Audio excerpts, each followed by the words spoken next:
Hello hi అండి నమస్తే. ఈరోజు మనకి ఒక అర్జెంట్ సేల్ ప్రాపర్టీ చాలా తక్కువ రేటుకి సేల్కి వచ్చిందండి. ఓనర్ గారు అవసరం రీత్యా రేటు కూడా బాగా తగ్గించారు. ఇంతకుముందు గజం 26,000 రూపాయలు చెప్పింది ఇప్పుడు గజం కేవలం 21,000 రూపాయలకి ఇచ్చేస్తున్నారు.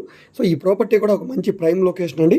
అమరావతి రాజధానికి దగ్గరగా Tadikonda to Peddaparimi main road 60 feet road ఫేసింగ్లో తాడికొండ ప్రైమ్ లొకేషన్లో సేల్కి వచ్చిందండి. ఈస్ట్ ఫేసింగ్లో ఉండే ల్యాండ్ కొలతల ప్రకారంగా చూసుకుంటే రోడ్డు ఫేసింగ్ వెడల్పు 48 వెడల్పు 159 లోతు ఉంటుంది. సో ఒక పెద్ద ఫిల్మ్ స్టార్ పక్కన ల్యాండ్ అనమాట ఇది. సో ఇది ఒక బంపర్ ఆఫర్ అని చెప్పుకోవాలండి. ఒక పక్కన ఎమ్మెల్యే, ఇంకో పక్కన ఫిల్మ్ స్టార్ అనమాట. ఈ రెండింటికి మధ్యలో ఉండే ల్యాండ్ అండి. గజం కేవలం 21,000 రూపాయల ఫైనల్ ప్రైస్గా సేల్కి వచ్చింది. ఇంట్రెస్ట్ ఉన్న వాళ్ళు తప్పకుండా తీసుకోండి, మిస్ చేసుకోవద్దండి. ఈ అవకాశం మళ్ళీ మీకు రాదు. సో ఈ ప్రాపర్టీ మీకు నచ్చి విజిట్ చేయాలనుకుంటే స్క్రీన్ మీద కనిపిస్తున్న మా వాట్సాప్ నెంబర్కి సంప్రదించి విజిట్ చేయవచ్చండి. ఈ వీడియో మీకు నచ్చితే సబ్స్క్రైబ్